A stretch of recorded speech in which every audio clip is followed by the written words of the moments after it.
25강 수업은요, 90페이지 58번부터 시작하겠습니다. 자, 90페이지 58번부터 25강 수업을 시작합니다. 자, 58번. 철 니켈계 불변강에 속하지 않는 것은 일어났습니다. 인바는 최초의 불변강입니다. 철 니켈계고요. 길이가 변하지 않습니다. 그 다음에 엘린바는요, 철 니켈에 크롬을 첨가하여서 탄성이 불변인 강을 만들었습니다. 그래서 그 시계의 주요 재료에 쓰이는데, 이 엘린바는, 인바는 불변강이라고 번역이 되었지만은 엘린바는 그냥 번역이 안 되었어요. 그래서 엘린바에다가 또 코발트를 한 가지 더 첨가해서 코엘린바를 만들었습니다. 이 탄성률이 더더욱 불변인 재료, 코엘린바가 이제 탄생한 것입니다. 그럼 이 인바, 엘린바, 코엘린바는 분명히 불변강이 맞습니다. 스텔라이트는 이거는 이제 초경화금입니다. 그래서 여기에 나와 있을 겁니다. 스텔라이트는 코발트, 크롬, 텅스텐 계의 초경화금입니다. 불변강이 아닙니다. 자, 그래서 인바는 보면 철, 니켈계 불변강으로 invariable, 스틸인데 줄여서 인바라고 했습니다. 엘린바는 인바에 L이 붙었습니다. 탄성률 불변이고요. 코인바, 이건 초불변강, 인바에다 코발트를 넣으면 초불변강이 되고, 엘린바에다 코발트를 넣으면 코엘린바가 됩니다. 그 다음 플래티나이트는 백금 대용으로 쓰이는 건데요. 이것도 철 니켈계 불변강입니다. 그래서 이 불변강들 중에서 가장 대표적인 게 최초에 만들어진 게 인바라고 합니다. 자, 다시 엘린바는 철 니켈에 크롬이 첨가된 철 니켈 크롬계 합금강입니다. 이 재료는 탄성률이 불변입니다. 그래서 시계의 주요 재료, 특히 개종시계 같은 데 보면은 시계추가 왔다 갔다 하죠. 그 엘린바를 거기에 이제 설치해 놓고 밥을 주고 나면, 시계 밥을 주고 나면은 이게 정확하게 탄성률이 정확하기 때문에 정확한 시간에 이제 그 엘린바 풀립니다. 그래서 이제 시계의 정확성을 유지할 수 있습니다. 엘린바.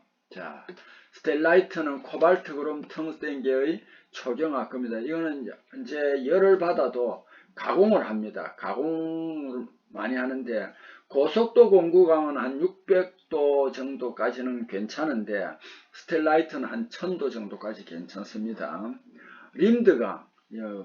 림드강은 탈산, 기타 가스 처리가 불충분한 상태의 용광을 그대로 주형에 주입 응고한 것입니다. 이 강계 중에서 여기에 또 이제 중간중간 이 자리를 잡아서 이렇게 소개를 하고 있습니다. 탄소가 0.3% 이하의 탄소강 제조에 국한되는 림드강입니다. 자, 그 다음에 59번부터 용접이 이런 이제 피복 아크 용접에 관한 설명 중 부적합한 것을 내놨습니다. 직류 정극성은 Direct Current Straight Polarity인데, 직류 정극성일 때 약 70%의 열이 양극에서 발생한다. 맞습니다. 용접봉의 플러스극, 모재 마이너스 극을 연결하면 이거는 역극성이다. 맞습니다. 그럼 정극성은 요거하고 반대가 되겠죠. 아크 발열이 가스의 연소열보다 높은 온도 발생한다. 요것도 맞습니다. 피복 아크 용접은 직류보다 교류 아크가 안정적이다. 요거는 아닙니다. 자, 요게 조금 어렵죠, 그죠? 자, 여기에 한번 봅시다. 직류 정극성은 W 정극, 그러니까 텅스텐 정극은 음극이고요, 모재는 양극입니다. 이 전원이 연결된 상태로 용접하는 방법입니다. 자, 그 다음에 텅스텐 정극에서 약 30% 열이 발생하고 70% 열이 모재에서 발생합니다. 이제 그 1번이고, 반대로 용접봉의 플러스가 모재 마이너스를 연결한 것이 역극성인데요. 피복 아크 용접은 또한 교류와 직류 모두 사용한다. 그래서 요 문제 풀이를 이곳에서 모두 다 설명하고 있으니까 여러분 궁금하면 한번 읽어보세요. 자, 60번 산소 아세틸렌 가스 용접기로 두께 2mm 연강판 용접할 때 사용되는 적단 가스 용접봉의 지름. 이건 지난번에도 한번 했습니다. 용접봉 지름을 계산식으로 구한다. D는 2분의 T 플러스 1입니다. 그래서 T는 2mm잖아요. 그러니까 요거는 2mm가 된다라는 거 알아두세요. 자, 요거는 이제 일종의 금속 재료입니다. 주철에서 나타나는 여러가지 흑연 모양, 요런 모양을 한번 봐주세요. 요게 공정흑연은, 공정주철은 탄소가 4.3%입니다. 요 공정흑연은 쉽게 말하면은, 공정이라는 것은 탄소 4.3입니다. 요걸 항상 이제 공정이라 이러면 공정주철은 탄소 4.3%다 하는 거 알아두고, 요런 편상흑연 있죠. 요 편상흑연, 요거는 괴상흑연, 요거는 국화무늬흑연, 장미상흑연, 요게 구상흑연이다. 요걸 좀 알아두시기 바랍니다. 자, 요렇게 해서 이제 다시 넘어가겠습니다. 92페이지입니다. 여러분 92페이지로 한번 펴세요. 92페이지입니다. 누설 비파괴 검사에서 실제 가장 많이 이용되는 추적 가스는 요게 이제 공기입니다. 자, 여기서 누설 검사 LT입니다. 비눗물을 도파하여 이제 표면에 그 파이프에 도파하여 누설 부위에서 비눗물 발생 여부를 조사합니다. 압력계 설치하여 압력 변화 여부 측정하여 조사하기도 하고, 공기와 같은 추적 가스를 시험체 주입 후 누설가스 검출기, 누설가스는 가스 검출기로 측정합니다. 그러니까 요거 누설가스 이래놨는데 요거는 심표를 해주면 좋겠네, 그죠? 누설가스를 가스 검출기로 이제 측정합니다. 그 다음에 초음파 탐상법에서 탐촉자와 시험편 사이에 접촉 매질을 사용합니다. 접촉 매질 사용할 때 시험체 표면 상태 나쁠 경우는 어떤 매질 가급적 피해야 하느냐 하면 물, 인공풀이나 녹말풀이나 글리셀린은 좀 끈적끈적한데 물은 좀 흐르든잖아요. 매끄럽잖아요. 그러니까 이거는 시험체 표면 상태가 나쁠 경우에는 이게 이제 접촉이 잘 안됩니다. 그래서 물을 피해야 합니다. 접촉 매질이라고 합니다. 물은 매끄러운 면의 접촉 매질로 좋으며 표면 거칠 경우에 점성 있는 끈적끈적한 접촉 매질을 사용하는 것이 효과적이다. 자, 표면 근처 결함 검출, 방막 두께 측정, 이렇게 방막 두께 측정, 재질 식별 검사 이러면 이거는 와전류 탐상 시험이다 하는 거 알아두세요. 자, 물론 표면 근처 결함 탐상은 MT, PT, ET입니다. 근데 여기에서 방막 두께 측정이라든지 재질 식별 검사는 와전류 탐상 시험이 적용된다라는 게 이제 여러분이 이제 충분히 인지하셨을 것 같습니다. 3번 침투 비파괴 검사. 침투 비파괴 검사할 때 유화제 적용 시간을 말이죠. 정상 시간보다 오래 두면 어떤 검사 결과가 나타나는가? 가늘고 얕은 결함 지시는 그 유화제 적용 시간을 오래 놓고 나중에 물로서 씻어버리면 얕은 결함이 씻겨 내려갈 수 있습니다. 그래서 가늘고 얕은 결함 지시 모양을 읽기가 쉽다 하는 거 꼭 좀 알아두세요. 그래서 유화 시간을 무조건 정상 시간보다 오래 두면 안 될 겁니다. 자, 4번 방사선 투과 시험과 비교한 자분 탐상 시험의 특징을 설명한 것으로 옳은 것은 모든 방사선 투과 시험과 비한 자본 탐색의 특징을 설명해요. 옳지 않은 것입니다. 죄송합니다. 제가 옳지 않은 것은 모든 재료에 적용할 수 없습니다. 자기 비파의 검사는 강자 성체에만 적용할 수 있습니다. 그래서 이 가번이 틀렸습니다. 탐상이 비교적 빠르고 간단하다 맞습니다. 다 표면 바로 밑의 균열 검사죠. 그리고 이제 자기는 그 표면하고 그 바로 밑에 있는 것까지도 가능합니다. 그걸 표면 직하라고 합니다. 표면 바로 밑을 표면 직하라고 하는데 그 균열 검사에 적합합니다. 결합 모양이 표면에 직접 나타나므로 육안 관찰할 수 있습니다. 맞습니다. 그 다음에 또 초음파 탐상 시험용 진동자 직경이 일정할 때 주파수가 증가하면 빈 분산각은 주파수가 증가하면 이게 굉장히 좁은 범위로 주사가 되기 때문에 빈 분산각도 좁아집니다. 분산각은 진동자 클수록 주파수 높을수록 빈 분산각 감소합니다. 그 다음에 5번 초음파 탐상에서 요구되는 성능 중 수신된 초음파 펄스 음악과 브라운관에 나타난 에코 높이의 관계를 나타내는 것은 이거는 뭐냐면은 증폭의 직선성이라고 합니다. 증폭 이렇게 이제 그래서 요거 나중에 보면 6대 11로 해가지고 작은 거는 높일 수 있다고 그랬죠. 그래서 여기에서 초음파 펄스 음악과 브라운관에 나타나는 에코 높이의 관계를 나타내는 것은 증폭의 직선성이다라는 것을 여러분 알아두세요. 자, 6번 페인트 칠한 표면에 침투 탐상 시험할 때의 첫 단계 작업에 속하는 것은 이 페인트를 화학적으로 완전히 제거해야 됩니다. 자, 침투 탐상 시험 여기에 또 나왔습니다. 한번 봅시다. 표면 근처 결함 탐상에 매우 유용한 비파괴 검사법입니다. 맞습니다.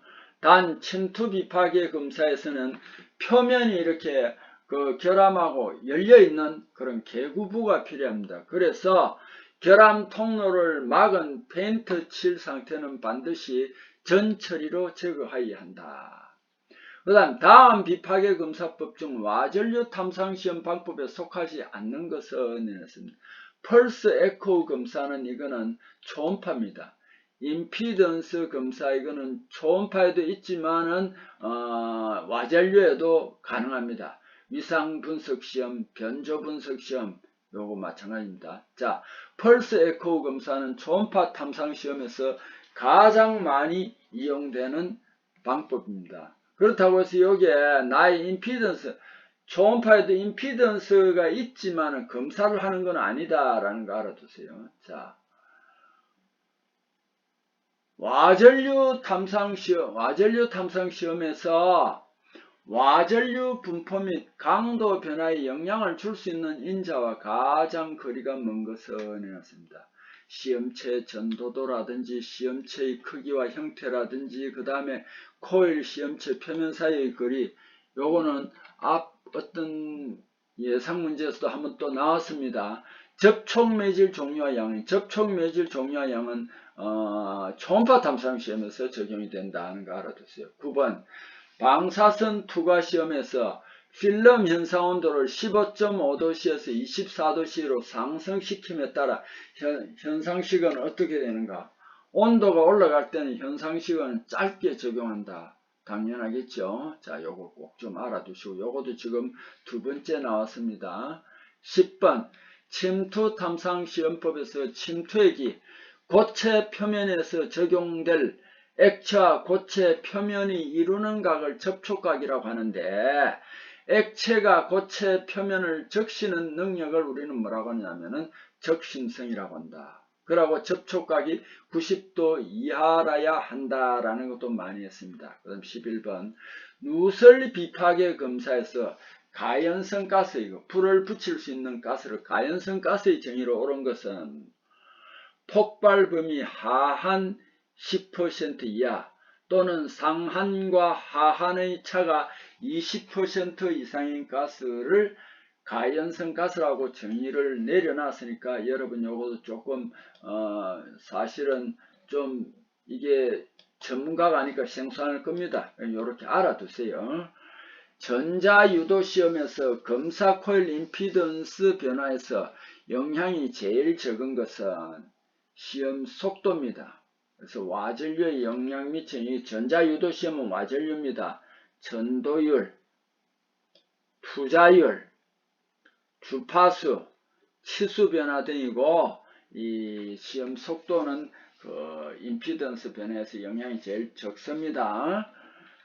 전자유도 시험 기기에서 개인이라는 게 뭐 돌리면 손잡이 돌리면 우리말로 억지로 표현하면은 얻는다 이런 뜻입니다. 돌리면 뭐를 얻습니다. 이거는 요게 그래서 개인 그냥 번역이 안 돼요. 개인이라고 그러는데 전자유도 시험 기기에서 개인 조정 장치의 역할에 해당하는 사항은 뭐냐면 요거는 감도를 조정한다.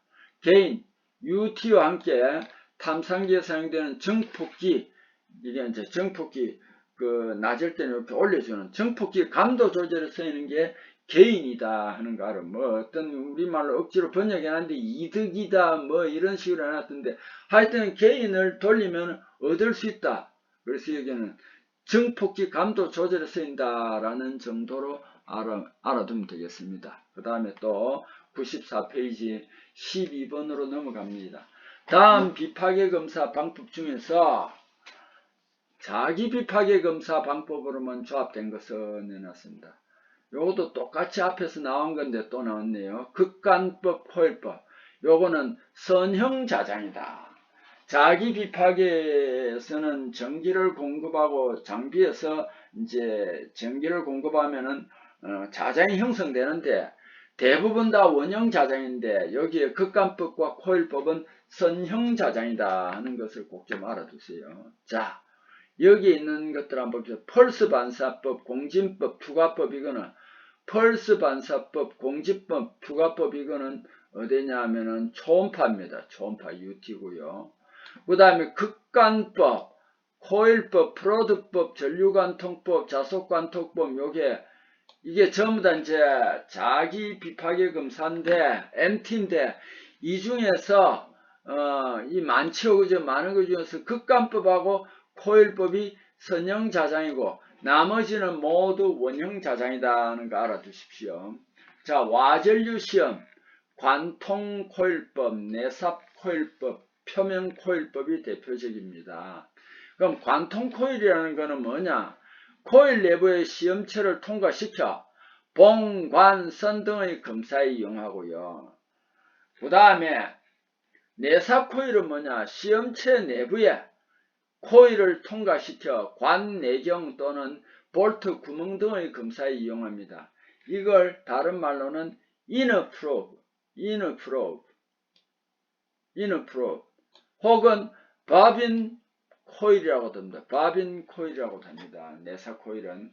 그 다음에 표면 코일은 판, 강괴, 환봉 등의 평면이나 곡면에 접촉하여 부분적인 검사를 하며 프로브 코일 또는 요거는 프로브 코일 또는 팬케이크 코일이라고 한다. 자, 여기에서 지금 우리가 와전류는 집중적으로 공부를 하지 않았지만 여기서 와전류 코일에 대해서는 자세하게 나타내 놨습니다.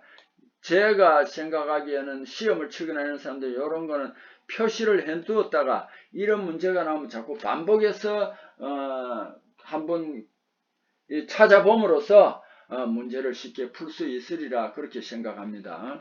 그 다음에 수세성 형광 침투 탐상 시험의 장점은 설명한 것 중에서 부적합한 것은 수세성 형광 침투 탐상 시험의 장점을 설명한 것입니다. 표면이 비교적 거친 시험품에 수세성 맞습니다. 적용하기 좋은 침투 탐상 시험이다. 맞습니다. 사용하기 쉽고 탐상제 비용이 저렴하여 경제적인 침투 탐상법입니다. 맞습니다. 넓은 면적 시험품을 한 번 조작으로 탐상할 수 있는 침투 탐상이다. 맞습니다. 그런데 얕고 미세한 결함 탐상하기에 아주 감도 좋은 침투 탐상이 아닙니다. 자, 수세성 형광 침투 탐상 시험은요, 과세척이 잘 일어나서 미세한 결함 검출에는 부적합한 침투 탐상 시험 방법에 속한다라는 걸 꼭 좀 명심해 주세요. 자, 13번. 자본 탐상 시험의 자방법 중 원형 자계를 발생하는 방법이 아닌 것. 저번에도 말했습니다. 나머지는 무조건 원형 자계인데 여기에 극간법을 딴 말로 요커법이라고 합니다. 기호로는 M으로 표시합니다. 그 다음에 코일법은 기호로 C로 표시인데 요 두 가지만 선형 자계를 형성하고 나머지는 무조건 원형 자계입니다. 그래서 자기 비파기 할 때는 선형 자계 또는 선형 자장은 극간법하고 코일법이다 하는 거 알아두셔야 됩니다. 14번 다음 중 누설 비파기 검사 LT에 해당하지 않는 것은 해놨습니다. 자, 이것도 이제 그러니까 누설비는 압력을 가하는 가합법이 있고요. 압력을 낮추는 감압법이 있습니다. 그 다음에 진공법도 있는데 수직법은 없습니다. 수직법이 없다라는 것을 꼭 알아두세요. 그 다음에 15번 두께 100mm인 강판 용접부에 대한 내부 균열 위치, 깊이 검출하는데 가장 적합한 비파계 검사법은 요거는 초음파 탐상 시험이지요. 내부 균열. 그 다음에 깊이까지니까. 그래서 방사선도 내부 균열은 가능하지만 깊이는 좀 검출하는데 애로사항이 있습니다. 침투 비파계 검사로 가늘고 긴 촘촘한 표면의 갈라진 틈을 검사하려 한다. 이때 고려하여야 할 사항에 해당하지 않는 것은 자, 건조시간 되도록 짧게 적용한다. 그 다음에 유화제 보통보다 긴 시간 적용한다. 왜냐하면 이게 가늘고 긴 촘촘한 표면의 갈라진 틈을 검사할 때 그렇습니다. 전처리 철저하게 하고 배경과의 항상 현상제를 쓸 때는 배경과의 대조가 잘 되도록 합니다. 이게 백그라운드라고 여러분 앞에 규격집에서 배웠습니다. 시험편 탐상부 세척 후 침투액 사용 전에 현상제를 먼저 도포한다. 이건 말이 안 되죠, 그죠? 그래서 여러분 여기에서는 가와 나와 다는 여기 조금 좀 알쏭한 그런 면이 있었지만 라에 보니까 이게 확실히 이건 다르단 말이에요. 그래서 이건 문제를 제가 보면 이 만든 사람이 요런 것 같은 경우 굉장히 이제 고심해서 만들다 보니까 요런 이제 조금 약간 알쏭달쏭한 것도 있지만 라는 확실히 아닌 것을 여기에서 이제 알려주고 있습니다. 16번 비파계 검사 중 대상 물체가 전도체일 때 이거는 와전류 탐상 시험입니다. 17번 누설 비파계에서 이용되는 가압기체로 잘못된 것은 황산가스를 쓰면 안 되겠죠, 그죠? 그래서 여기서는 LT용 가스는 공기, 질소, 헬륨, 암모니아, 할로겐 가스 등이 쓰인다라는 것 정도를 알아두십시오. 자, 또 18번 원리에 따라 초음파 탐상시험 분류할 때 포함되지 않는 것은 원리에 따라는 투과법, 공진법, 펄스 반사법이 제일 많이 쓰입니다. 이 종파는 파의 종류입니다. 파의 종류는 종파, 횡파, 표면파, 판파 네 가지가 있습니다. 침투 탐상 시험에서 후유화성 침투액 사용할 때 유화제는 언제 적용하느냐 하면은 침투 시간 적용 직후에 바로 실시합니다. 침투 시간. 유화제는 침투 시간 경과 직후 적용하면 수세능 없는 침투제에서 왜 유화제를 쓰느냐? 물로 씻을 때 물로 잘 안 씻길 수 있거나 그런 것을 염려해서 즉 수세능이 없는 침투제에서 수세성을 가질 수 있도록 도와주는 역할을 합니다. 유화제 적용할 경우 반드시 기호에는 없더라도 물로 한 번 더 씻어 주어야 된다는 것을 여러분 알 수 있습니다. 자, 19번 또 자본 탐상 시험이 나왔네요. 자본 탐상 시험의 자속밀도, 자화식이, 관계식이 있습니다. 자, 자속밀도와 투자율의 상관관계식인데 미우는 투자율입니다. 요거는 자 어떻게 되냐면 여기서 여기 지금 문제가 됐네, 그죠? 라가 지금 안 보입니다. 그렇잖아요, 그죠? 그래서 요거 이제 요런 게 이제 좀 문제가 있더라고요. 자,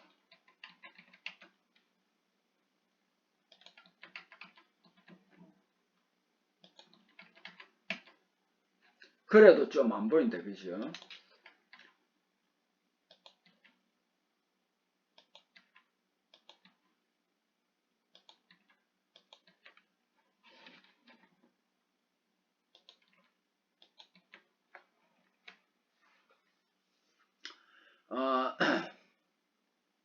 자, 이렇게 되어 있습니다.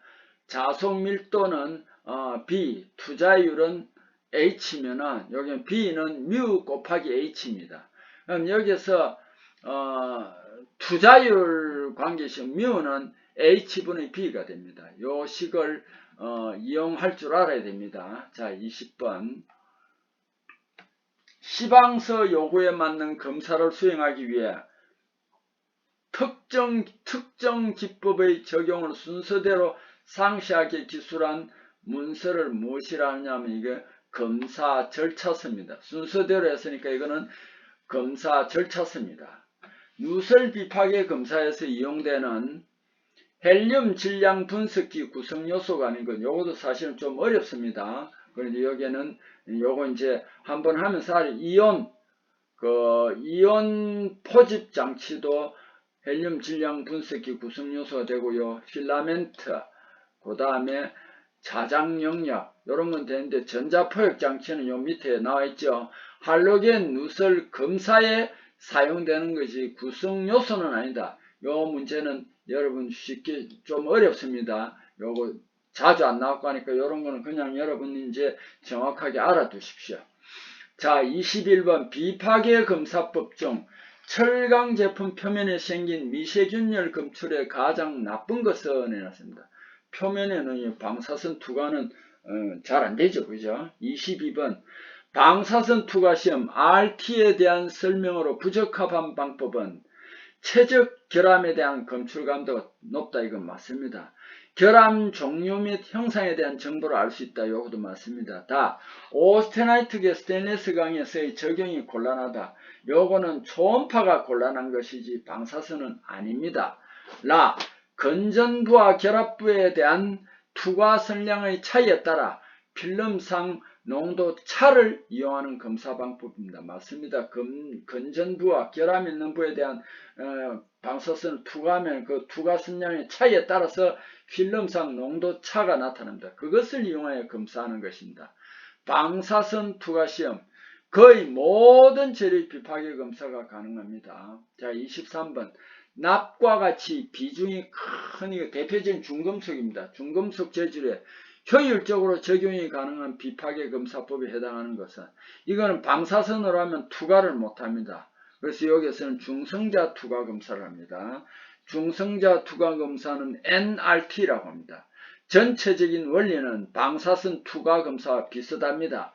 방사선은 X선, 감마선이 전자와 반응하여 방사선 3개의 감쇄에 따라 검사하며 다른 검사이며 중성자 투과 검사에서는 중성자는 원자 핵과 반응 후 중성자 선의 세기 감쇄를 읽어내는 검사하는 방법이다 하는 것을 여기서 원리를 알아두십시오. 자, 여러분 수고하셨습니다. 이번 강의 수업을 마치겠습니다.